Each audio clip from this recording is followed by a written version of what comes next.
ये आज जिस गुजरात का दर्शन आप करते हैं, ऐसा गुजरात पहले नहीं था। पहले गुजरात कैसा था सुनो। माला मुद्रा देख तासुकी निंदा ठाने। गुजरात कैसा था? श्री नाभाजी कह रहे हैं, यदि किसी के गले में कंठी दिख जाती थी, यदि किसी के माथे पर उर्दपुंड दिख जाता था, यदि कोई वैष्णव दिख जाता था गुजरात में, तो गुजरात में एक संप्रदाय थी जिसका नाम था महास्मारत। महास्मारत लोग भक्ति लौल से न जाने। महास्मारत। ये महास्मारत कैसे होते हैं? ये केवल यज्ञ करते हैं, केवल चमत्कार पर इनका विश्वास रहता है, और केवल बलि दे करके कैसे भी देवताओं को प्रसन्न करना है, अपने काम बनवाने के लिए, इन लोगों को महास्मारत कहते हैं। ऐसे महास्मारतों की इतनी संख्या थी गुजरात में कि वो कहीं तिलकधारी, कंठीधारी, वैष्णव वेशधारियों को दिखते थे तो इतनी निंदा करते थे, इतनी निंदा करते थे कि वो गुजरात छोड़ के जब तक चला ना जाए तब तक निंदा करते थे। मैं जब ये भाव पढ़ रहा था ना, तब मेरे मन में आया, तब तो अकेला एक गुजरात था, आज तो भारत के कई प्रांत ऐसे हो गए। ना जाने कितने नरसिंह मेहताओं को उत्पन्न होना पड़ेगा। इसलिए हमारी प्रार्थना है,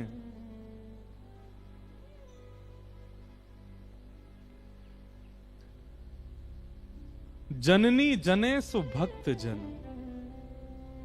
यहां जितनी भी माताएं बैठी हैं, कभी अगर भविष्य में आपके गर्भ से कोई बालक जन्म हो ना, तो मन में कभी ये विचार मत करना बहुत बड़ा बिजनेसमैन हो, ये बहुत बड़ा कोई राजा हो, या कोई बहुत बड़ा धनवान हो। एक ही बात सोचना 9 महीने तक, ये जो भी हो भक्त हो और नरसिंह जैसा हो। हम बहुत बड़ी बात नहीं कह रहे हैं, पर आज पंजाब को भी आवश्यकता है नरसिंह मेहता की। हमारे उत्तर प्रदेश को भी आवश्यकता है नरसिंह मेहता की।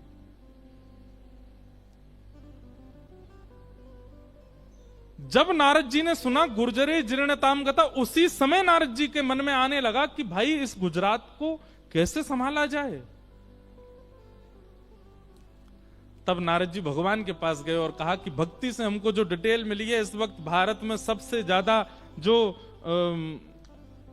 खराब स्थिति है वो गुजरात की है। कृपा करके गुजरात में कुछ ऐसा करना पड़ेगा जिससे वहां भक्ति प्रकट हो। तब भगवान ने नारद जी से कहा, आपका ही शिष्य है। कौन? मुचकुंद। उसने बहुत भजन किया है और उसने हमसे कहा था कि हमें कोई सेवा दीजिए। अब उसी मुचकुंद को आप ले जाइए और जाकर के कलयुग में गुजरात में ही उनको जन्म करवाइए। तब श्री नारद जी महाराज मुचकुंद जी के पास गए और कहा, देखिए अब ठाकुर जी ने आपके लिए आज्ञा की है, क्या इतना भजन किया आपने, कहा कोई सेवा दो। अब ठाकुर जी सेवा दे रहे हैं। जिस गुजरात में ऐसी स्थिति है, माला मुद्रा देख तासुकी निंदा ठाने, ऐसे गुजरात में जाकर के आपको भजन करना है।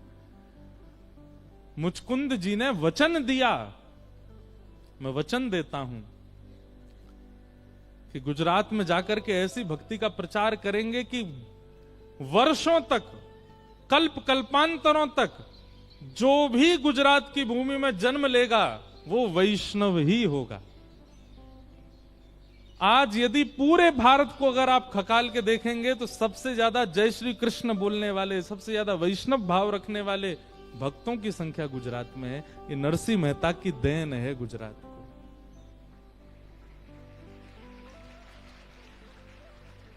हम तो भैया प्रार्थना करेंगे कि एक नरसिंह पंजाब में भी हो।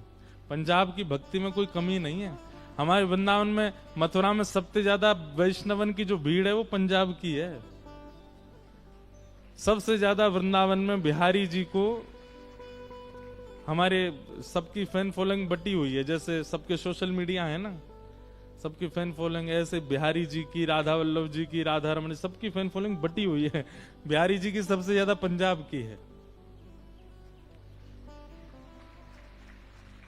तो आप सब लोग भाग्यशाली हैं, ऐसे जन्मे हैं। तो भगवान की इच्छा हो गई कि कलयुग में नरसिंह मेहता को भेजो पृथ्वी पर। और मैं इसीलिए कहता हूं भैया, अगर हम कृष्ण भक्ति करने के लिए पृथ्वी पर आए हैं तो इसका मतलब हम नहीं आए हैं, ठाकुर जी ने भेजा है।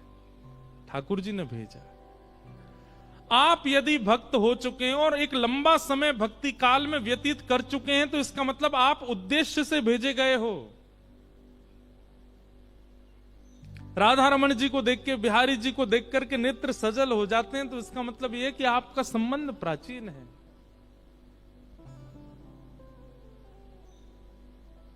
कई जन्मों से बुला रहे हो, कोई तो नाता जरूर होगा।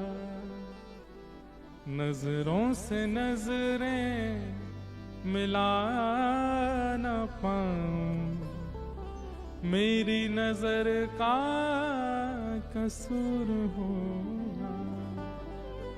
तुम ही तो मेरे माता पिता हो, तुम ही तो मेरे बंधु सखा हो। कितने रिश्ते तुम संग मेरे, कोई तो रिश्ता जरूर होगा। हम कुछ तो हैं ठाकुर जी के। और एक बात बोलूं, तुम मानो चाहे मत मानो, पर मोह तो भरोसा है, मोह तो विश्वास है कि हम पूर्व में ठाकुर जी के कुछ तो रहे होंगे। कछु नहीं तो श्याम सुंदर जब चल के गए होंगे तो उनके पामन के नीचे एक छेटाई बन के आके मर गो होंगे, तभी या जन्म में कथा वक्ता बन के आए गए। हमारी पूनम दीदी पूर्व जन्म की कछु तो हैं, ये मक्खी होंगी जरूर है। और बिन बनाती भाई काऊ दिना ठाकुर जी खीर पे जाके बैठ गई होंगी। सो ठाकुर जी ने कही बड़ो रस चाख रही है, चल जा कलयुग में जाके खूब रस प्रवाह करियो। तो अब हम अपने आप को ऐसे तो कह नहीं सकते कि हम सूरदास रहे होंगे, हम कुंभन दास रहे होंगे, मक्खी चेंटी बोल सकें। कुछ तो हैं, हमने देखा तो है उनको। तो भगवान की आज्ञा से गुजरात में भक्त नरसी का प्रादुर्भाव हुआ। बोलो भक्त वत्सल भगवान की। नरसी मेहता जी का जन्म हुआ। अब देखो, बहुत ध्यान से सुनना, जो लोग भक्ति के पथिक हैं, जो भक्ति मार्ग में चलते हैं, भक्ति मार्ग आसान नहीं है, कठिन तो है। नरसी मेहता जी का चरित्र सुनो। हम पूरा चरित्र नहीं कहेंगे, वहां तक कहेंगे जहां तक महादेव की कृपा हुई। और महादेव की कृपा के बाद अगर अच्छा लगेगा तो फिर कल सुनाएंगे उससे आगे। पर मूलतः महादेव की कृपा कहां तक होती है वो प्रसंग हम सुनाएंगे। नरसी मेहता जी की माता जी श्री लक्ष्मी गौरी मेहता, और उनके पिताजी का नाम कृष्ण दामोदर दास मेहता। इनकी दो संतान थी। नरसी मेहता जी के एक बड़े भैया हैं, बड़े भैया का नाम था वंशीधर मेहता। बहुत सावधानी से सुनो सब लोग, इधर देखो। नरसी मेहता जी अपने बड़े भैया से इतने छोटे हैं कि जब नरसी मेहता जी का जन्म हुआ तब इनके भैया ब्याहे ठियाए थे, इनके भैया का ब्याह हो चुका था। मतलब बहू के आगे देवर का जन्म हुआ, भाभी के आगे। इतने छोटे हैं अपने बड़े भैया से श्री नरसी मेहता जी। नेक नेक आगे खिसकाओ सब लोग, और जो जहां हैं वहीं बैठ जाओ, बस बिना बोले चाले आ जाओ।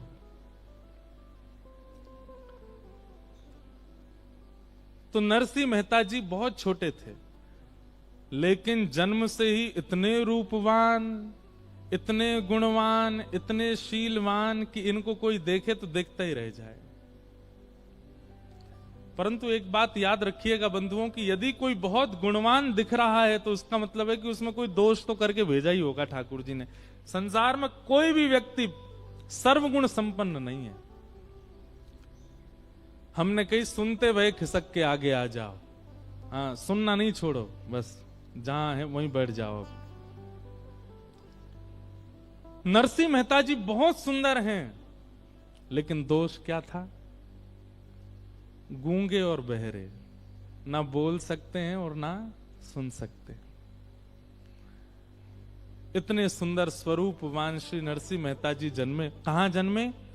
जूनागढ़ के पास में एक गांव था तलाजा, वहां आपका जन्म हुआ। लेकिन बाद में पिताजी व्यापार की दृष्टि से और कुछ अपने गृह आदि के उत्थान के लिए जूनागढ़ आ गए। गुजरात में एक स्थान है जूनागढ़। हमारे वृंदावन से भी जूनागढ़ का संबंध है। महादेव के उपासक भी जूनागढ़ में रहते हैं, देवी के उपासक भी जूनागढ़। जूनागढ़ सबके उपासना का केंद्र है। हमारी श्री राधा वल्लभी परंपरा के एक बहुत अच्छे भक्त हुए, उनका नाम था विठल दास। विठल दास जी भी वहीं रहते थे, जूनागढ़ में ही। बहुत अच्छे अच्छे चरित्र हैं जूनागढ़ के। श्रीमद् भागवत में दत्तात्रेय जी का प्रसंग आता है। दत्तात्रेय जी का स्थान जूनागढ़। वहां पर गिरनार पर्वत है।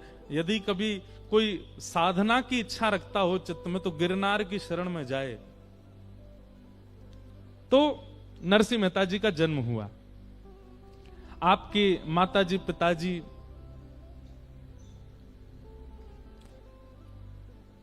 दोनों खूब प्रसन्न थे, लेकिन ठाकुर जी की इच्छा कुछ और ही थी। 5 वर्ष के थे केवल श्री नरसिंह मेहता जी, और तभी उनके माता पिता दोनों भगवत धाम प्रस्थान कर गए। चिंता तो रहती थी कि बालक बोलता नहीं है, और अधिकतर ऐसा होता है कि जिसको बोलना नहीं आता वो सुनता भी नहीं है। तो नरसिंह मेहता जी ना सुन पाते थे ना बोल पाते थे, माता पिता दोनों चले गए। ऐसी स्थिति में नरसिंह मेहता, एक बात याद रखिएगा बंधुओं, परीक्षाएं बहुत होती हैं।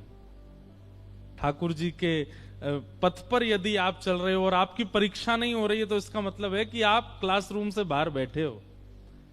क्लास में बैठोगे, टीचर की दृष्टि पड़ेगी, तो फिर आपसे कुछ भी पूछा जा सकता है। ठाकुर जी की जीवन रूपी परीक्षा में यदि आप बैठे हो, तो आपसे हर दिन एक प्रश्न किया जाएगा। प्रश्न मतलब आपकी परीक्षा ली जाएगी।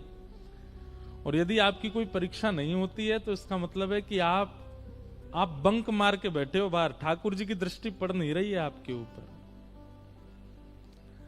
छोटे से नरसिंह मेहता ना बोलना जानते हैं ना सुनते हैं। माता पिता भी बाल अवस्था में छोड़ के चले गए। भैया थानेदार थे, भाभी बहुत कर्कश स्वभाव की थी, छोटे से नरसिंह मेहता थे। तो माता पिता चले गए, तो दादी के साथ, जय कुंवरी बाई उनकी दादी का नाम, उनके पास श्री नरसिंह मेहता रहते थे। और उनकी दादी इतनी धार्मिक थी, इतनी भजनानंदी थी, सत्संग में जाना, कीर्तन में जाना, कथाओं में जाना। लेकिन सत्संग कथा सब कुछ करने के बाद जो कथा सुना रहे होते थे, उनके चरणों में नरसिंह मेहता को पधराती और कहती, कुछ कृपा करो। रूप दिया ठाकुर जी ने, स्वरूप दिया, छरेरा स्वरूप दिया, सब कुछ दिया। माता पिता छीन लिए इसके, मेरे पास रहता है, लेकिन आप कुछ कृपा करो, कम से कम बोलने तो लग जाए। ये बोलता भी नहीं, सुनता भी नहीं। मेरी चिंता केवल इतनी है कि कल को अगर भूख भी लगेगी तो किससे मांगेगा? ये बोल भी नहीं पाएगा कि मुझे भूख लगी है। सब संतों के पास ले जाती, ले जाकर के नरसिंह मेहता को प्रणाम करती और उनसे रोते हुए यही निवेदन करती कि आप कृपा करो। सब संत कहते हैं, हाँ होगा, ठीक हो जाएगा, ठीक हो जाएगा। तभी एक शिवालय था जूनागढ़ में। बहुत सावधानी से सुनो, इधर वाले थोड़ा ध्यान ज्यादा रखना, हमारी दृष्टि यहां बहुत कम पड़ेगी। हाँ, तो इसलिए आप लोग हम पर दृष्टि रखना है, कृपा दृष्टि बनाए रखना। हम सामने वाले ने देख रहे हैं, आप हमें देखो। अब यहाँ इधर वाले तो इधर उधर देखते हैं तो हम टोक देते हैं, यहाँ वालों कैसे टोकें? तो एक अद्भुत महात्मा आए, शिवालय पर आकर के बैठे, ना खाते हैं ना पीते हैं, केवल भजन करते रहते हैं। केवल अवधूत भेष उनका, और महाराज उनके दर्शन के लिए लाखों लोगों की कतार लग जाती। वो किसी से मिलते नहीं थे, एकांत में बैठे रहते, लोग बाहर से दर्शन करके चले जाते। नरसिंह मेहता की दादी छोटे से नरसिंह को लिए गोद में पहुंच गई, वहां पे लाइन में खड़ी रही दिन भर। जब समय आया तो बाबा ने किधर दृष्टि देखो, ने किधर दृष्टि डालो। अरे आप दुनिया को मत देखो, किसी का काम नहीं बना, मेरा काम आप बना दो बस। मेरा बालक है छोटा सा, मेरी आयु का पता नहीं कब चली जाऊं, इसके माता पिता है नहीं, ऐसा रूपवान स्वरूपवान भेजा है, कम से कम इतनी तो आप कृपा कर दो, ये बोलने लग जाए। पता नहीं क्यों उन महात्मा के नेत्र खुले, और जैसे ही उन्होंने नरसिंह मेहता को देखा, मंद मंद मुस्का रहे अपनी दादी की गोद में, तुरंत उस बालक को भीतर बुलाया और दादी लेकर के, जय कुंवरी बाई नरसिंह मेहता को लेकर के भीतर गई। और भीतर जाकर के जैसे ही नरसिंह मेहता के रूप से घुंघराले केश हैं, कटाक्ष ठाकुर जी जैसे नेत्र हैं। ठाकुर जी जब अपने वैष्णव भक्त को भेजते हैं अपनों जैसे ही बनाते हैं कई बार, और कई बार अगर ठाकुर जी को वैष्णव ठाकुर जी जैसा नहीं दिखे तो ये समझिए वहां को हृदय ठाकुर जी जैसा है। कई लोग होते हैं सुंदर नहीं है लेकिन फिर भी बहुत भक्त हैं, तो इसका मतलब हृदय ठाकुर जी जैसा है। नरसिंह मेहता के रूप को देख करके और उनके सौम्यता को देख करके वो महात्मा बड़े प्रसन्न हो गए। सिर पर हाथ फेरते हुए बोले, बोलो बेटा राधे कृष्ण। 3 बार बोले, बोलो बेटा राधे कृष्ण राधे कृष्ण राधे कृष्ण।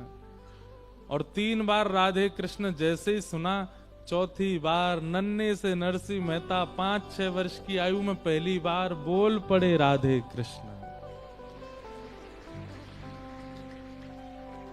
अब बताऊं भेद क्या था।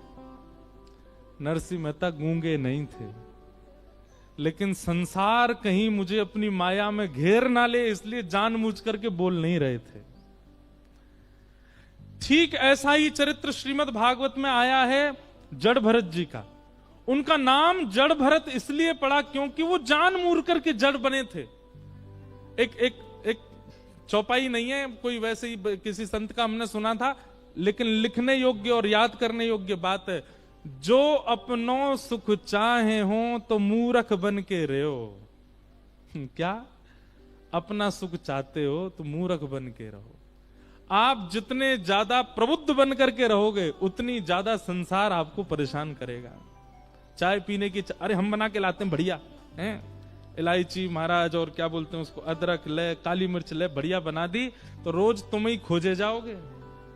कहां हो? जल्दी आओ, बाइक पे बैठ के चाय बना जाओ हमारे लिए।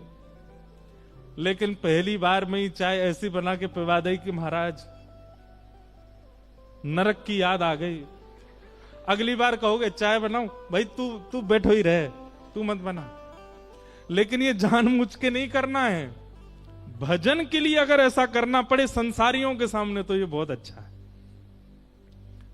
भाई अगर हमने ज्यादा अपनी प्रबुद्धता दिखा दी तो ये सबरे तो हमको लगा देंगे संसार में। इसलिए नरसिंह मेहता वो गूंगे नहीं थे। वो महात्मा पहचान गए कि ये बालक गूंगा नहीं है, ये तो कोई पूर्व जन्म का साधक है। कहीं संसार मुझे ना बोलने में लगा दे, संसार मुझे अपना ना बना ले, इसलिए जन्म से ही करके बैठा है कि मैं बोलूंगा नहीं। अब तो महाराज राधे कृष्ण उनसे क्या बुलवाया, राधे कृष्ण राधे कृष्ण। कहां तो 5 वर्ष तक बोले नहीं और अब बोलना शुरू किया तो अब शांत हुए नहीं। अब तो चलते हैं तो राधे कृष्ण, बैठते हैं तो राधे कृष्ण, रोते हैं तो राधे कृष्ण, भूख लगती है तो राधे कृष्ण, प्यास लगती है तो राधे कृष्ण। 24 घंटा उठते बैठते चलते फिरते। अब तो उनको शांत करना पड़ता है। अरे नरसी थोड़ा शांत है जा। शांत भी होते हैं तो जैसे मक्खी भिनभिनाती है ना, ऐसे राधे कृष्ण राधे बोलते ही रहते हैं। कहां तो बोले नहीं, और बोले तो केवल भगवत कथा भगवत चिंतन। ऐसे श्री नरसिंह मेहता। दादी बड़ी प्रसन्न है अब, लेकिन नरसिंह मेहता भी ऐसे भूख लगती है तो ऐसे राधे कृष्ण राधे कृष्ण राधे कृष्ण। भूख मांगते तो हैं भोजन पर, राधे कृष्ण कह के ही मांगते हैं।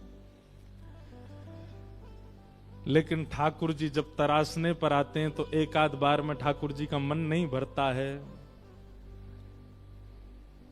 कुछ दिन बाद दादी भी चल बसी। माता पिता भी चले गए, दादी भी चली गई, अकेले नरसी रह गए।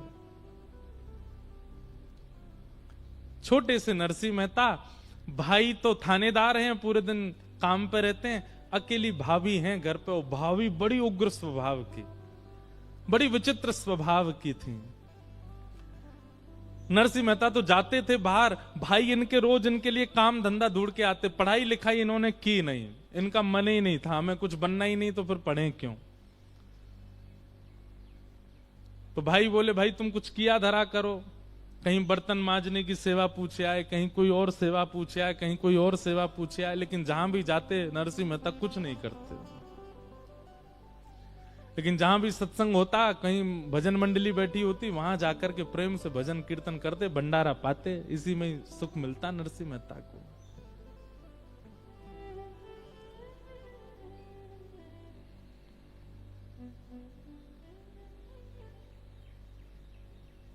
एक दिन नरसिंह मेहता सुबह सुबह कहीं से आए, छोटे से हैं। अच्छा, नरसिंह मेहता जी का जो मूल नाम है, आज हम पढ़ रहे थे, नरसिंह मेहता जी का नृसिंह रामदेव ये नाम था। नृसिंह राम मेहता, बाद में उनका नाम फिर नरसी हो गया। उनका मूल नाम नृसिंह राम मेहता।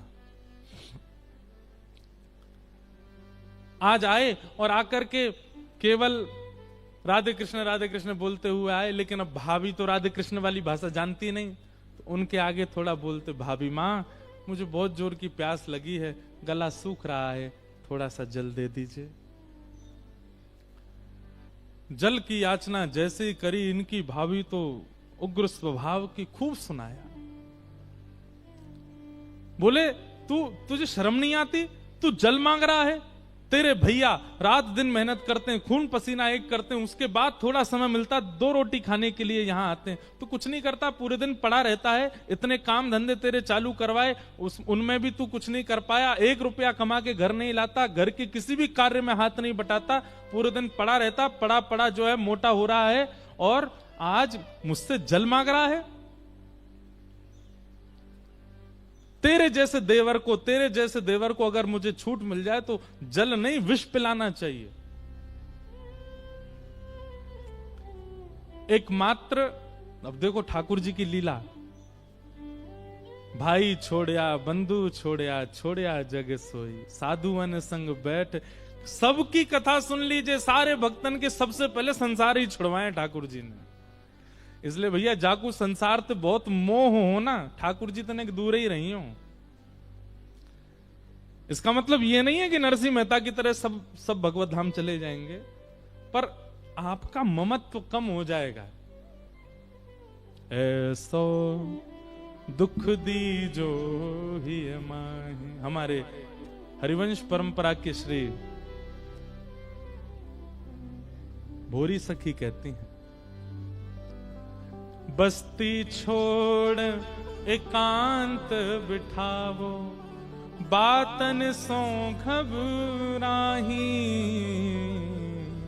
ऐसो दुख दीजो ही माही। संसार को ये दुख लगता है, परंतु भक्त को बहुत अच्छा लगता है, उस सबसे दूर कर देते हैं ठाकुर जी। आज भाभी ने रोष करके, चिल्ला करके, डांट करके, निकल जा घर से बाहर, करता धरता कुछ है नहीं, पानी मांग रहा है मुझसे। बंधुओं, नरसिंह मेहता ने ना एक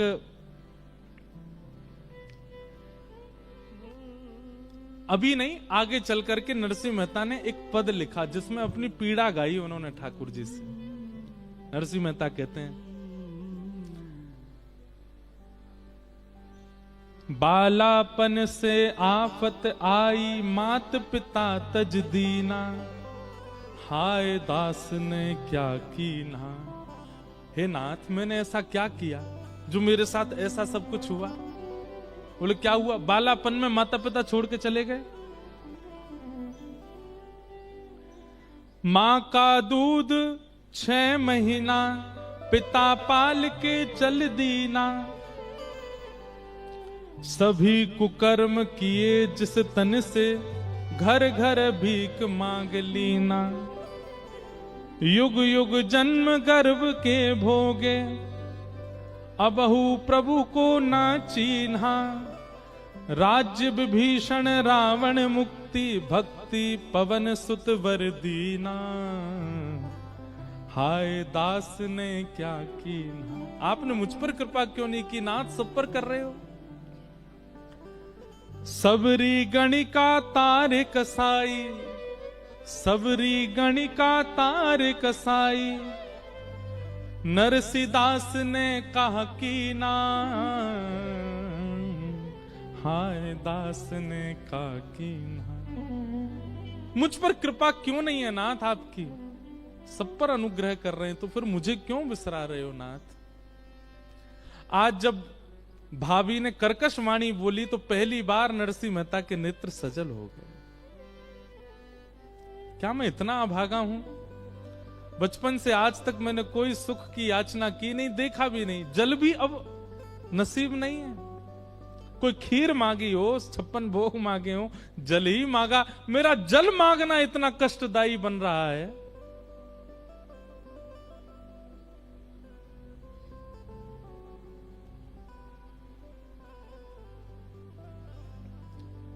क्या वह स्वभाव पहला,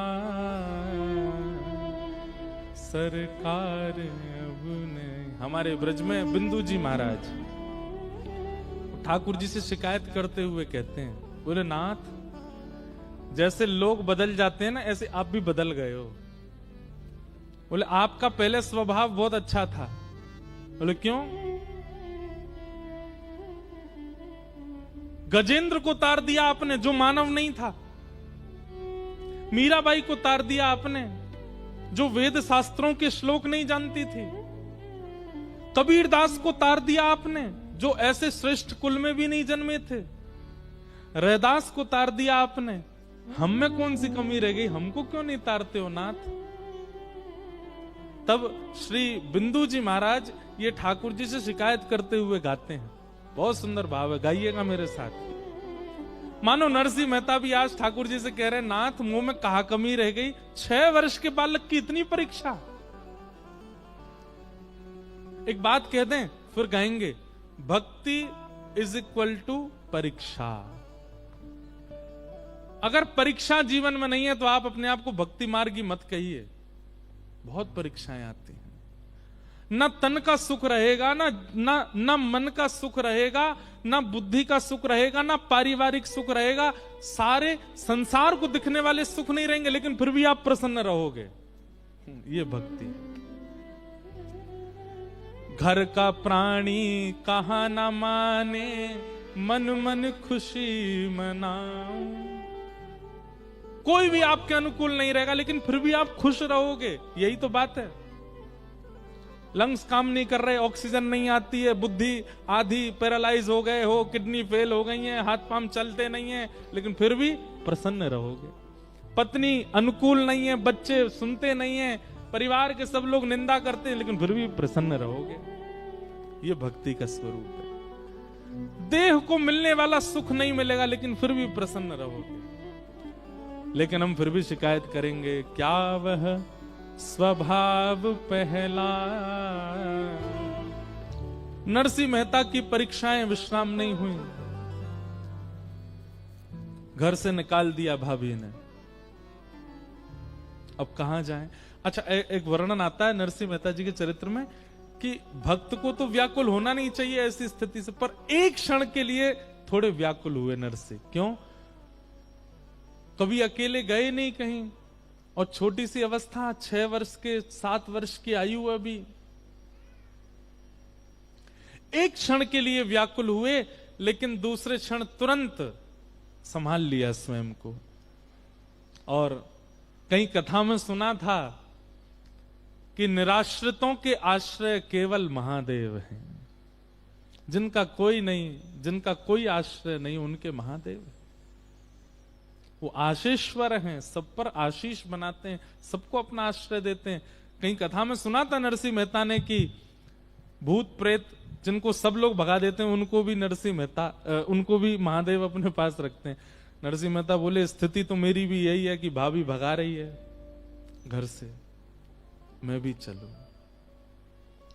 और तभी जूनागढ़ के जंगल में जीर्ण शीर्ण एक शिवालय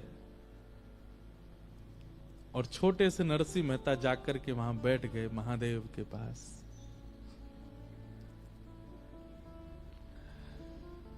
महादेव ने मन में विचार, नरसिंह मेहता ने मन में विचार किया कि प्राण त्यागना, आत्मदाह करना, ये एक वैष्णव का लक्षण नहीं है।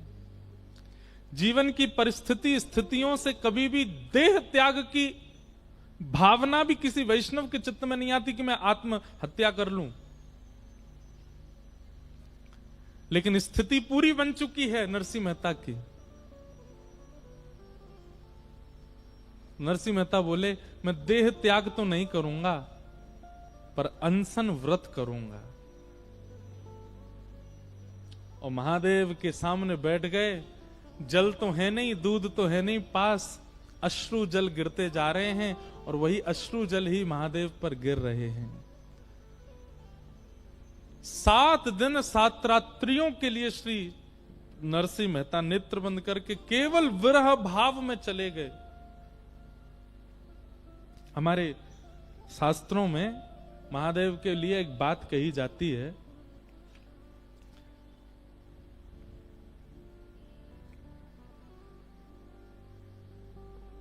कि महादेव महादेव महादेवेति यो वदेत एकेन शंभु प्रीता स्यात् द्वाभ्याम शंभु ऋणी भवेत। इतनी सुंदर बात है, बहुत ध्यान से सुनना। हमारे शास्त्र कह रहे हैं कि एक बार यदि महादेव के सामने जाकर के दोनों भुजा उठा करके कोई द्रवित हृदय से, कोई आर्त हृदय से एक बार कह दे महादेव, तो महादेव अपनी योग निद्रा से, अपने ध्यान से तुरंत नेत्र खोल करके उसको देखने लग जाते हैं और तुरंत महादेव लग जाते हैं कि इसकी पीड़ा क्या है, उसको मैं निवृत्त कर दूं, उसको मैं निवारण कर दूं। एक बार महादेव का नाम कोई आर्त भाव से कह दे तो महादेव उसकी समस्याओं को हल करने में लग जाते हैं। लेकिन यदि कोई 3 बार महादेव कह दे, एक बार में जब महादेव ऐसे हो जाते हैं तो 2 बार और जब वो महादेव कहता है तो महादेव सोचते हैं अब तो मेरे ऊपर ऋण आ गया, अब तो इसने मुझको ऋणी बना दिया है। महादेवेत यो वदेत एकेन शंभु प्रीतायस्य, एक बार से शंभु महादेव इतने प्रसन्न हो जाते हैं। द्वाभ्याम शंभु ऋणी भवेत, 2 बार में तो महादेव पे ऐसा लगता है उनको कि मुझ पर ऋण आ गया हो। और यहां 7 दिन 7 रात्रि बीत गई, महादेव को एक बार भी ऋण नहीं लगा अपने ऊपर। छोटे से नरसिंह मेहता, नेत्रों से अश्रुधार गिर रही है महादेव के ऊपर। मैंने एक बात बंधुओं अभी पिछली कथा में कही थी कि किशोरी जी वामा क्यों हैं। वामा का अर्थ होता है उल्टा, जो उल्टा चलता है, उल्टा सोचता है, उल्टा करता है, उसको वामा कहते हैं। और हमारी किशोरी जी ठाकुर जी के वाम भाग में बैठी हैं, वामा।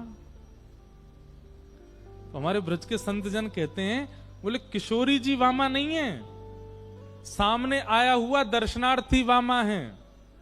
और उस दर्शनार्थी पर दायना जो बैठे हैं ठाकुर जी, दाहिने अंग पर बैठे हुए ठाकुर जी कहेंगे ये तो बाम आए, या मैं काय को देखूं, जन का खा के आयो, का पी के आयो, कितनों गलत करके आयो, सबरे उल्टे काम करके आयो। तो वामा व्यक्ति जब आएगा, मतलब उल्टे स्वभाव वाला, उल्टी क्रियाओं वाला व्यक्ति सामने जब आएगा तो उसको फिर वामा ही देखेंगे ना। किशोरी जी निहारते, मुहे तो भरोसो है तेरो रे किशोरी राज, साधन हीन दीन में राधे, साधन हीन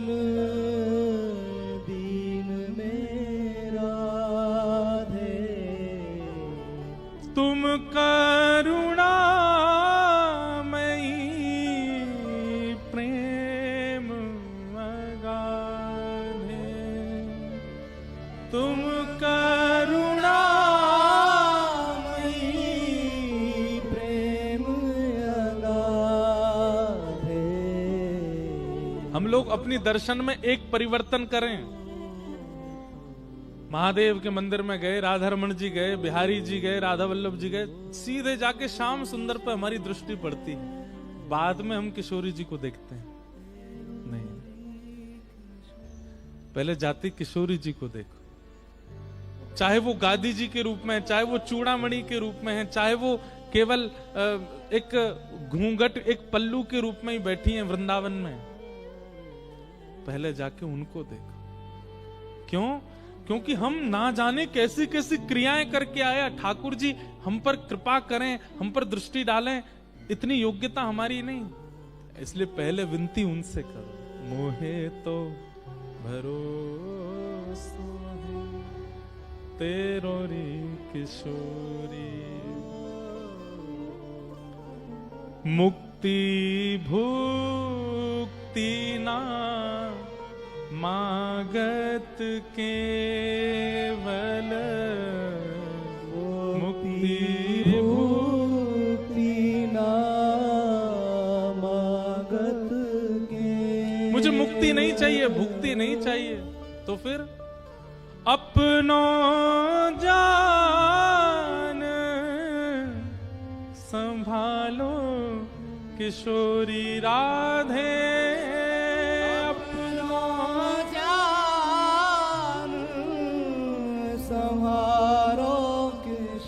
और संभालो भी मत। हम आपको पीड़ा नहीं देंगे, हे किशोरी जी, आप संभालो मत।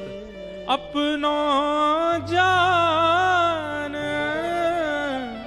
निहारो किशोरी राधे, अपनो जान निहारो किशोरी राधे, मोहे तो तेरो रे किशोरी राधे, मोहे तो भरोसा है तेरो रे किशोरी। इसलिए हमारी श्री जी वाम अंग में बैठी, क्योंकि वामा हम लोग हैं, उल्टे हम हैं, क्रियाएं हमारी शुद्ध नहीं है। और वो वाम अंग में बैठकर के ये बात बता रही हैं कि जो वामा प्रकृति के हैं उन पर मैं दृष्टि डालूं, ताकि वो दाहिने में बैठे ठाकुर जी के योग्य बन सके। इसलिए किशोरी जी वाम अंगा है। महादेव ने 7 दिन 7 रात्रि बीत गए, लेकिन नन्हे से बालक नरसी के अनशन पर कृपा नहीं हुई। और जब महादेव की कृपा नहीं हुई, तब पराम्बा जगदम्बा पार्वती जी व्याकुल हो गई नरसिंह मेहता को देख, और गई महादेव के पास। बोले, आप पूरा विश्व आपको भोला भोला कहती है, भोले भंडारी, सहज कृपा करने वाले शिव। और यह नन्हा सा बालक 7 दिन 7 रात्रि से आपका अनशन कर रहा है, और आप बिल्कुल मौन अवस्था में हैं। आप कृपा क्यों नहीं कर रहे हैं? महादेव प्रसन्न हो गए। प्रसन्न होकर के महादेव बोले, हम तो पहले क्षण से ही इस पर कृपा करना चाह रहे थे, पर हमारे मन में था हम अकेले नहीं करेंगे, और आपसे हम कहेंगे नहीं, करेंगे तो युगल करेंगे कृपा। हम तो प्रतीक्षा कर रहे थे कि आपके चित्त में भावना प्रकट हो इस पर कृपा करने की, तब हम दोनों कृपा करें। मैं तो पहले क्षण से तैयार बैठा हूं उसके पास जाने को, पर प्रतीक्षा आपकी कर रहा था, आपके साथ चलूं और कहूं ना आपसे, आपके मन में आवे कि इस पर कृपा हो, उसकी प्रतीक्षा कर रहा था। कई बार बंधुओं, हार मत माना कीजिए। आपके भजन में, आपके साधन में, आपके भाव में करते करते समय निकल जाए, हार मत मानिए। शायद भीतर कोई अंतरंग, कोई भाव, कोई प्रतीक्षा का कुछ क्रम चल रहा है, और वो आपने पूर्ण नहीं होने दिया, उससे पहले आप पीछे मुड़ गए। इसलिए हार मत माना कीजिए, भजन में प्रतीक्षा किया कीजिए। प्रतीक्षा प्रेम में आवश्यक है। 7 दिन 7 रात्रि पूर्ण हुए और नरसिंह मेहता के प्रेमाश्रुओं से वह शिवलिंग गीला हो चुका है। और तभी देवादिदेव महादेव साक्षात पूरे विश्व के संहार कारक श्री आशीश्वर महादेव प्रकट हो गए। और अकेले नहीं, साक्षात अपने साथ में परांबा जगदम्बा गौरी को लेकर के प्रकट हुए। दोनों युगल प्रकट हो गए। बोलो देवादिदेव महादेव शंकर भगवान की। नमः पार्वती पतये हारा हारा महादेव। प्रकट हो गए। नरसिंह मेहता के नेत्रों पर मानो जैसे कोई सूर्य का प्रकाश पड़ता है ना, तो नेत्रों में एक ऐसा अनुभूति होने लगती है कि मानो कोई प्रकाश आगे से आ रहा हो, थोड़ा छुपाने लगे स्वयं को। ऐसा श्वेत प्रकाश नरसिंह मेहता के मुखमंडल पर आने लगा। और तभी नेत्र खोल करके देखा, ध्याये नित्यम महेशम रजत गिरिनिभम, मानो जैसे चांदी का पर्वत प्रकट हो गया हो। चारु चंद्रावतमशम, चारु चंद्रमा, द्वितीया का चंद्रमा अपने मस्तिष्क पर धारण किया। रत्ना कल्पोज्वलांगम पयुष मृगवरा भीति हस्तम प्रसन्नम, प्रसन्न मुद्रा है। पद्मासीनम समन्ता, पद्मासन में बैठे हैं। स्तुतम अमर गणई, बड़े बड़े निर्मलात्मा शुद्धात्मा जिनकी स्तुति गा रहे हैं, ऐसे महादेव प्रकट हो गए। नरसिंह मेहता सामने बैठे हैं। बीते दिन 7 शिव धाम ते न जातवार, पर काहू तुच्छ द्वार सो ही सुध लेते हैं। ये प्रियादास जी कह रहे हैं भक्तमाल में। 7 दिन बीत गए लेकिन शिव जी ने उन पर कृपा नहीं की। तब पार्वती जी जाके शिव जी से कहती हैं कि अगर किसी तुच्छ के भी द्वार पर वो गिरा होता, वो भी कृपा करता, आप क्यों अनुग्रह नहीं कर रहे हैं? तब महादेव कृपा करके आए और प्रकट होते ही महादेव ने नरसिंह मेहता के अश्रु पहुंच करके तुरंत क्या बोले कि बोले बर मांग आज मांग वो न जानत हूं, तुम जोई प्यारो सोई देवो चित चेत हैं। जितने भी वैष्णव बैठे हैं बहुत ध्यान से सुनिएगा। महादेव ने थोड़ी पर हाथ रखा और नरसिंह मेहता से बोले, नरसिंह बोले बर मांगो, वरदान मांगो, क्या चाहिए, क्यों रोते? वरदान मांगो, मुझे क्या, मैं देना चाहता हूं तुम्हें। और नरसिंह मेहता क्या कह रहे हैं, आजू मांगिवो ना जानत हूं। ये एक हर वैष्णव को, हर भक्त को, हर नाम जापक को ये बात याद कर लेनी चाहिए। ठाकुर जी कभी प्रकट है जाए, महादेव कभी प्रकट है ना, नारद जी कभी सामने आ जाएं, अरे आपके गुरुदेव प्रसन्न होकर के आपसे कहने लग जाएं कि कुछ मांगो, तो क्या कहना है, हमको मांगना नहीं आता, हम मांगना नहीं जानते। जैसे अबोध बालक है, कोई करोड़पति घर आ जाए, बालक से कहो जा बेटा थोड़ा प्रणाम कर, 2-4 हजार रुपया तो दे ही देगा।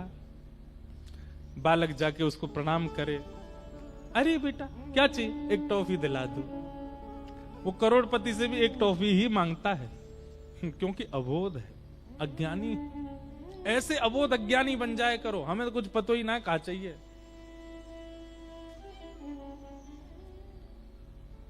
नरसिंह मेहता बिल्कुल अबोध बन गए, बोले नाथ विवेकी व्यक्ति मांग सकता है, मैं तो अविवेकी हूं, मुझे तो कुछ पता ही नहीं कि मुझे क्या चाहिए।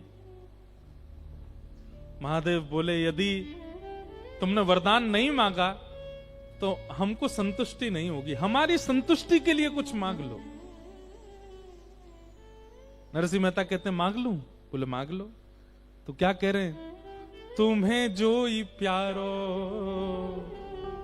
हे महादेव आपको जो प्यारा लगता है, तुम्हें जो ही प्यारो सोई देवो चित चेत है। बस इस बात ने इस पूरे ब्रह्मांड को भगवान श्री कृष्ण के परम भक्त श्री नरसिंह मेहता को जन्म दे दिया। तुम्हें जोई प्यारो, हे महादेव, यदि आप मुझे देना चाहते हैं तो आपको जो सबसे ज्यादा प्यारा है वो मुझको दे दीजिए। आप जिसको प्राणों से भी अधिक प्रेम करते हैं वो मेरा बना दीजिए, बस, और मुझे कुछ नहीं चाहिए नाथ। नरसिंह के तो नेत्र सजल थे ही, लेकिन आज महादेव के भी त्रिनेत्र सजल हो गए। तीनों नेत्रों में अश्रु भरा है। हाँ हाँ, महादेव क्या कह रहे हैं पता है? पर्यो सोच भारी, महादेव भारी सोच में चले गए। बोले क्यों? मेरे प्राण प्यारी नारी।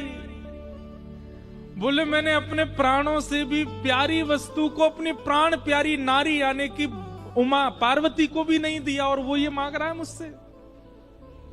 पर्यो सोच भारी मेरी प्राण प्यारी नारी, तासों कहत डरत वेद कहे नीति नीति है।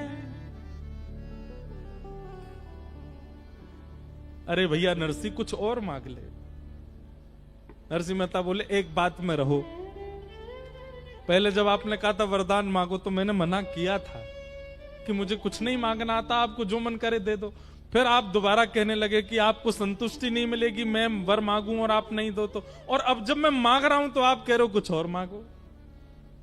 स्पष्ट कर दीजिए, मुझे चाहिए नहीं, या तो वह दे दीजिए जो मैं मांग रहा हूं, या फिर कुछ भी मत दीजिए।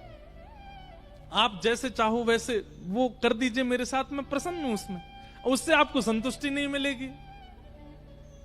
अब तीसरी बात मैं कहूंगा नहीं कुछ भी, या तो जो आपका मन करे वैसा मुझे पड़ा रहने दीजिए, मुझे रोते रहना दीजिए। आप, मैं तो अनशन में बैठा हूं, मैं तो मृत्यु पर्यंत अनशन करने के लिए बैठा हूं। आपको कुछ मांगने के लिए मैंने प्रकट किया ही नहीं है, लेकिन आपकी संतुष्टि के लिए अगर आप चाहते हैं कि मैं कुछ मांगूं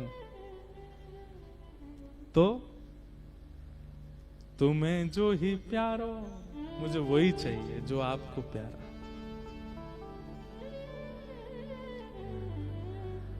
महादेव बोले इनको भी नहीं दिया मैंने,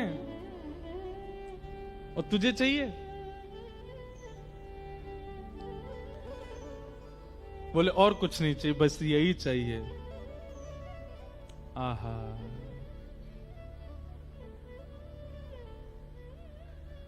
जो पे नहीं दे तो मेरो बोल वो अचेत हो। तो श्री प्रियादास जी कह रहे हैं, महादेव सोच रहे हैं अगर मैं नहीं दूंगा तो मेरा बोलना व्यर्थ हो जाएगा। जो पे नहीं देत मेरो बोली वो अचेत होत, दियो निज हेत तन आलिन को धारो है। आहा, महादेव बोले चाहिए जो मुझे प्यारा लगता है वही? बोले हाँ आओ। नरसिंह मेहता का हाथ पकड़ करके एकांत में ले गए। पार्वती से बोले अब तुम यहीं रहो, अब इससे आगे नहीं जाना। और क्या किया? स्वयं काजर लगाया और फिर नरसिंह मेहता के काजल लगाया। स्वयं के मुख पे लालिमा लगाई, नरसिंह मेहता के लालिमा लगाई। स्वयं घाघरो पहनो, स्वयं चुनरी ओढ़ी और नरसिंह मेहता को भी पहनाई। और गोपेश्वर महादेव प्रकट हो गए। बोलो गोपेश्वर महादेव की। दियो निज हेत तन, नरसिंह मेहता को निज तन प्रदान किया, मतलब अली का भेष प्रदान किया। दियो निज हेत तन आलिन को धारो है। दोनों सखी बन गए, स्वयं गोपेश्वर बन गए और नरसिंह मेहता को गोपी बनाया। छोटे से नरसिंह मेहता को नेक्सी सी सखी बना दियो और हाथ पकड़ करके लायो वृंदावन रास मंडल जटित मणि। आहा, लायो वृंदावन रास मंडल जटित मणि, प्रिया अनगन बीच लाल जू निहारे हैं। बोलो रास रासेश्वर भगवान की। और अलिन को भेष धारण करके जैसे ही महादेव ने नरसिंह को हाथ पकड़ो है, गए नहीं वहां से। जूनागढ़ में ही वृंदावन स्वर्ण रंजित सुंदर सुंदर मणियों से मंडित वृंदावन वहीं प्रकट हो गया। सुंदर सुंदर सखियां नृत्य कर रही हैं, कोई गुलाब को इत्र फुहार रही हैं, कोई चवर डुरा रही हैं, ललता जी खड़ी हैं, गान कर रही हैं, विशाखा जी वाद्य बजा रही हैं, और सुंदर तुलसी के सिंहासन पर प्रिया जी गले में गलवैया डाले श्री लाल जी के साथ बैठी हैं, और श्री नरसिंह मेहता जी को एक क्षण में दर्शन करा दिया, ले गए राजभूमि में। बोलो हरिहर मिलन महोत्सव की जय। हरिहर मिलन महोत्सव, या को मतलब एक सीधा तो यह है कि हरि और हर का मिलन, पर इसका एक असली अर्थ बताएं। जो हरि से मिलन करावे ऐसे हर के संग हम चले, वो है हरिहर मिलन महोत्सव। नरसिंह मेहता को हाथ पकड़ करके जैसे ही गए हैं, वृंदावन प्रकट हो गया। सुंदर मणि जटित हैं, सुंदर स्वर्ण आदि से रंजित सुंदर वृंदावन की कुंज प्रकट हो गई। और वहां राजभूमि पहुंच के नरसिंह मेहता तो बिल्कुल कुछ पहचान ही नहीं पा रहे, हो क्या रहा है। बस ठाकुर जी के रूप माधुरी को, किशोरी जी की रूप माधुरी को देख करके आनंदित हो गए। यहां पर महादेव ने हाथ छोड़ करके वो तो सीधे गए और जाकर के रास में भूमिका निभाने लगे। और इतना ही नहीं, भक्तमाल जी वर्णन करती हैं, निज सेवा प्रदान कर दी। रास में जाकर के मसाल पकड़वे की सेवा नरसिंह मेहता जी को दे दी। जब जब प्रिया जी चलती हैं, जब जब श्याम सुंदर चलते हैं, तब तब नरसिंह मेहता आगे आगे, नरसिंह अली, कौन? नरसिंह अली मसाल लेकर के चल रही, प्रकाश करते भाई। ऐसा सुंदर रास की भूमिका प्रकट हो गई। नरसिंह मेहता के तो नेत्र सजल हो रहे हैं, बार बार महादेव को देखते हैं, धन्यवाद ज्ञापन। महादेव कह रहे हैं बाद में करियो, अभी रास चल लो, रास में आनंद करो। हो बन नाचे नटनी को आली, नंद को किशोर, हो राधे जगत नचायो तेरी, बहू की मरोड़, बन नाचे नटनी को आली, नंद को किशोर। ऐसे नरसिंह भगत पर महादेव ने कृपा की और कृपा करके उनको वृंदावन वास दिलाया। अब कौन कहेगा हमसे, बताओ, हमसे प्रश्न करने आओ कि महादेव की आराधना से वृंदावन? अरे वृंदावन मिलता ही महादेव की कृपा से, प्रिया प्रियतम मिलते ही महादेव की कृपा से। यदि वे कृपा नहीं करते तो मीराबाई को, अभी मीरा चरित्र में भी हम सुनाएंगे कि महादेव ने ही अनुग्रह करके श्री मीराबाई को ठाकुर जी से मिलवाया। नरसिंह मेहता पर कृपा करके, अनुग्रह करके, अरे भैया ये पूरे ब्रह्मांड के लिए निराकार ओंकार मूलम तुरीयम गिरा ज्ञान गोती तमीशम गिरीशम करालम महाकाल कालम कृपालम, पूरे विश्व के लिए महाकाल बन के बैठे हैं। पर ब्रज के उपासकन के लिए यही गोपी हैं, इन्हीं के चरण पकड़ो, यही लेके जाएंगे वृंदावन, यही दिलावेंगे वृंदावन।